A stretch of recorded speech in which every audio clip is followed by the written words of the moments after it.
Hey, thanks for tuning in. Today we're taking a look at a absolute classic, the Seiko SKX009. This is the K version, the Malaysian made. Um, Originally purchased it with the rubber diver strap. Switched it out for the Jubilee bracelet from Miltat. Didn't want to buy the Seiko with the Jubilee bracelet because just honestly, Seiko doesn't put the best quality bracelets on these watches, these series. You usually have to go to an aftermarket or third party to get something of better quality. You know, the solid end links and just overall feel is just a lot nicer for the aftermarket ones. You're going to pay a little bit more. Obviously, you save money buying the watch with the rubber strap, but and you're going to spend, say you save $40 there, but you're probably going to spend about $80 or so on a decent bracelet for it. Well worth it. I would absolutely recommend doing it that way. We'll go over real quick specs on this. A case diameter 42 there, less than 42 there.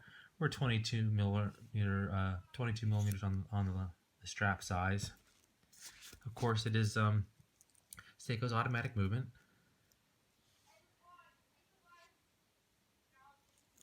Nothing special. Solid back. No display backs on this diver series. This is the price. You see how nice the clasp is on this one compared to the flat stamp ones you'll get on the actual ones from Seiko. I think nobody sees the clasp except for the person who owns the watch. But for me, it's just well worth spending the money getting it that way. Just that's just a beautiful band from Miltat. They make a lot of nice bands for various watches. They're the only aftermarket one I have experience with, other than some very inexpensive ones I put on some other watches. But the quality wise, you just can't go wrong. Nice solid end links. Beautiful present. Back to the watch. Of course, this has the 7S26 movement automatic. No winding, no hacking. Day and date display. This is the Pepsi version. Of course, the 09 is the Pepsi version with the red and blue bezel and the dark blue face, which almost looks black, but if you can get it in the light here, if I can get you a good shot, you'll see that is actually indeed blue. Screw down crown, and like I said, once again, it is non-hacking, so you're not able to stop that second hand, even when adjusting the time and date on it. Not a big deal to me because, quite honestly, let's face it, automatics aren't known for their precision accuracy anyway. So if a few seconds a day is really going to make a difference to you, this is probably not the watch for you. It is a classic. Like I say, it's a classic diver style. I just absolutely love it. Really thinking about getting the 07 version as well, which is the exact same watch with the black face and black dial.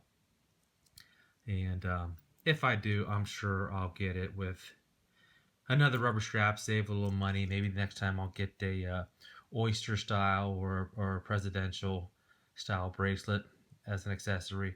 I like having different bracelets and bands for my watches. I change them up constantly to give the whole, depending on the mood or the look I'm going for. It's just a great way to expand your watch collection on a budget. Bands, straps. I have a lot of NATO straps, Zulus / NATOs that I'll toss on these from time to time. Works out great. Like I said, it's just a real good way to expand your collection without having to buy a new watch every week, which I sometimes end up doing anyway. I'm kind of new to watch collecting. I am not an expert in any way on watches. I am new to collecting. I've always loved watches. I've always had a watch. Just in the last, we'll say, year or so, I started to pay more attention to the watches I bought and try to learn more about them and what makes them tick. pardon the pun, but it's fun. You know, I like the guy gear. I like, you know, watch collection, knife collection. Um, I enjoy shooting sports and such. It's good, clean fun. Keeps a man sane. That's about all I have on this one today. Like I say, the specs. It's a famous watch. Everybody, if you're watching this channel right now, watching this video, you either own one, recently purchased one, or you're thinking about buying one. If you're thinking about buying one, just buy it. Seiko, the price is great. It's, you know, you don't have to break the bank to get it. There's a lot of similar design dive watches out there. Orient makes some really nice ones. The Mako and the Ray. Probably going to be adding one of those to my collection here soon. I got my eye on a couple from Island Watch. They have a great price on the Orient brand watches if you're looking for something like that. But like I said, the Seiko, it's just a classic. You just can't go wrong. It's a name everybody knows. Of course, you can get the this is the Malaysian version. There's the Japanese version, and there's also the World Market series, which would not be the 009. I believe it's the 173 and the 175. 173, I believe, is the black, and the 175 is the Pepsi. That's the one that's distributed worldwide. It's more expensive than this Malaysian version, and it's more expensive than the Japanese version. Movements are all the same, all identical. I just can't see spending the extra money for that. The Japanese version over the Malaysian version, you know, really, there's a difference on the dial. There's down in the bottom here, it'll say made in Japan down there, and that's about it. I mean, the movement, everything else is exactly the same. So, you know, if that's, you know, if that is important to you, just to get the Japanese one, hey, I get it. I love the JDM series watches from Seiko. I have a Presage on order, waiting for that to come from overseas. Hopefully gonna have that in a week, and I'll put a video on that. They make, you know, there's a difference on the Seiko.